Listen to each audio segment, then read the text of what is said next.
ओशो से किसी ने एक बार पूछा कि आप अस्तित्व की बात करते हैं, क्या कुछ ऐसा है जिसे परमेश्वर कहा जा सकता है? क्या कुछ ऐसा है जिसे परमात्मा परमेश्वर कहा जा सकता है, गॉड कहा जा सकता है? तो ओशो ने कहा कुछ ऐसा है जो है उसका नाम अस्तित्व है, जो है उसका नाम अस्तित्व है, और जो नहीं है उसका नाम गॉड है, क्योंकि वो हमने बनाया है। हमारी अपेक्षाओं के हिसाब से, हमारी कामनाओं के हिसाब से, हमारे डरों के हिसाब से हमने देवताओं और गॉड की इजाद की। हर एक धर्म ने अपने अपने तरह के गॉड खड़े कर दिए। लेकिन ओशो कहते मैं अस्तित्व सिखाता हूं, मैं अस्तित्व का अनुभव कराना चाहता हूं। अस्तित्व यानी जो है, जो तुम में है, जो तुमसे बाहर है, जो तुम्हारे बिना भी है, वो अस्तित्व है। और उस अस्तित्व के साथ जब हम ट्यूनिंग में होते हैं, एकता में होते हैं, उसके साथ हम जब हम जुड़ाव में जाते हैं, उसके प्रेम में पड़ते हैं, उसमें जीने लगते हैं, तो हमारे सारे डर विदा हो जाते हैं। हमारे लिए फिर मृत्यु नहीं रहती, क्योंकि हमें पता चल जाता है कि हम जो हैं वो कभी मरते नहीं हैं। हमारा जो वास्तविक होना वो मिटता नहीं है कभी। उस होने को हम कैसे पहचानें, उससे कैसे परिचय करें? ओशो कहते हैं कि सपोज एक व्यक्ति है और उसके आंख नहीं है, नाक नहीं है, कान नहीं है, तो क्या वो व्यक्ति होगा? सब बंद है?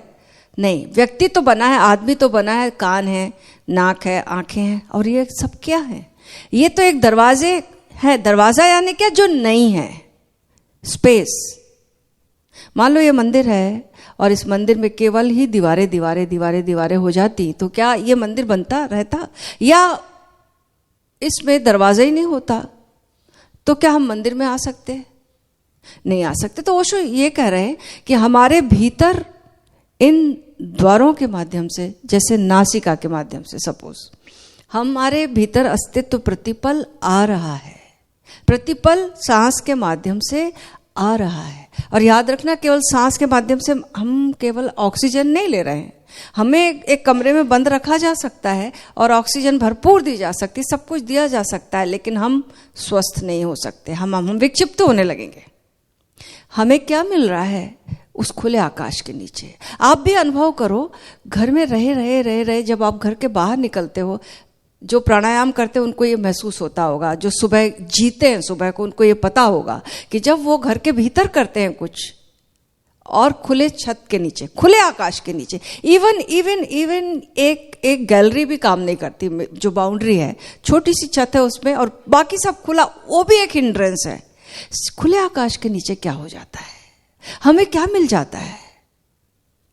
हमें पता ही नहीं हमें क्या मिल जाता है। इतने सारे डायमेंशंस हैं जिसका हमें पता नहीं है, जो हमें सीधे अस्तित्व से मिल रहे हैं। हमें कुछ डायमेंशंस का पता है, प्राण ऊर्जा का पता, वाइटल फोर्स आ रहा है, और बहुत सारी चीजें जिसका कि हम इंद्रियों के माध्यम से बयां कर सकते हैं, लेकिन जो इंद्रियों के माध्यम से नहीं, सीधे चेतना से हम रिसीव कर रहे हैं, उसका हम वर्णन ही नहीं कर सकते।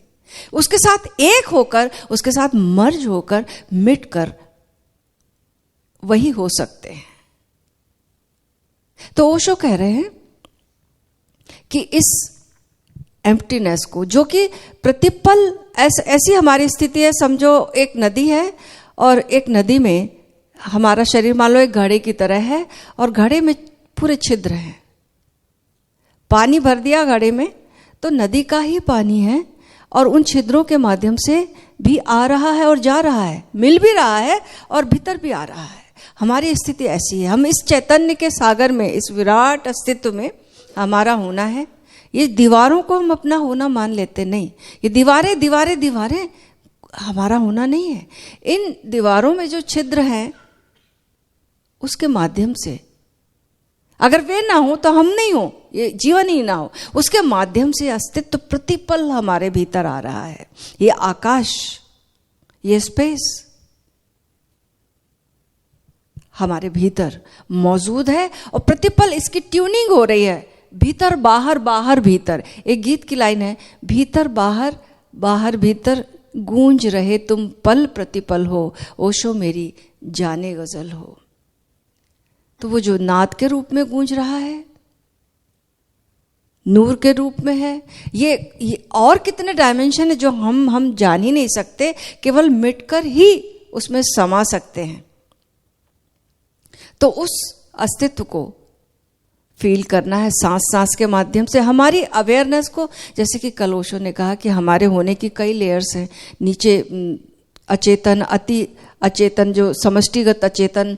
तो अगर हम उसके माध्यम से जाएं, सोचे कि हमारा होना जो है, हमारी जो अवेयरनेस है, इनके कारण हम मूर्छित हैं, तो यहाँ से मूर्छा खत्म करें हम और कचरे को निकालें, दमन को निकालें, तो जन्मों लग जाएंगे, जन्मों जन्मांतर लग जाएंगे, हम कभी नहीं जीत सकते, क्योंकि नया कचरा प्रतिपल इकट्ठा कर रहे हैं। लेकिन दूसरा एक उपाय हो सकता है कि हम अपने ऊपर की मंजिलों पे जाएं, जहां पर प्रकाश ही प्रकाश, अचानक बिजली की तरह प्रकाश कौंधता है। उस अतिरेक में, उस प्रकाश के अतिरेक में, उस जागरूकता, इस अवेयरनेस के अतिरेक में सारी जो मूर्छा है वो रूपी अंधेरा विदा हो जाता है और एक मात्र अवेयरनेस बचती। तो ये जो सुमिरन की जो साधना है, ये पूरी साधना ये है कि कैसे हमारी अवेयरनेस और प्रगाढ़ होती जाए। अपनी अवेयरनेस को और पतली करते जाना है, बारीक करते जाना है। तो हम क्या करते, पहले हम साधना की शुरुआत करते तो बाहर के अस्तित्व में, बाहर के जगत में जो भी क्रियाएं चल रही हैं उन क्रियाओं के प्रति जागते हैं। फिर बाहर के जगत में हम जो क्रियाएं कर रहे हैं उस क्रियाओं के प्रति जागते हैं। फिर अब क्रियाओं को छोड़ दो, अब स्पेस के प्रति, जहां पर ये क्रियाएं हो रही हैं वो स्पेस और जो घटनाएं घट रही हैं वो दोनों की जब याद बनने लगे, ऐसे ही ठीक भीतर स्पेस है, भीतर आते हैं, हमारे भीतर भी बहुत कुछ बाहर की चीज़ों के प्रतिबिंब बन रहे हैं। उनके अलावा लेकिन जो स्पेस है, उस अंतर आकाश तक पहुंचना, उस इनर स्पेस तक पहुंचना, और जब वहाँ हम पहुंचते हैं, वहाँ बैठकर, वहाँ स्थिर होकर, वहाँ पर और अवेयरनेस को, अपनी जागरूकता को और बढ़ाते जाना, चेतन अति चेतन तक जब हम जाते हैं सांस सांस के माध्यम से, तब हम पाते हैं कि वहाँ द्वैत है ही नहीं, एक ही फैलाव है। उस एक फैलाव का नाम अस्तित्व है। तो ओशो कहते हैं, मैं अस्तित्व सिखाता हूँ आपको, अस्तित्व का अनुभव कराता हूँ, परमात्मा का, गॉड का नहीं, क्योंकि गॉड तो मनुष्य के द्वारा क्रिएटेड है। God is created by man. Osho says that I teach, I experience you existence which is formless with in us and without us also. When we are alive, it is within us. When this body will not be here, but existence will be here all the time, everywhere, eternal. And when we experience this existence, we conquer the fear. Then there is no death. We know that what we are, our real self, it is not going to die. It is not going to disappear. So there is no fear.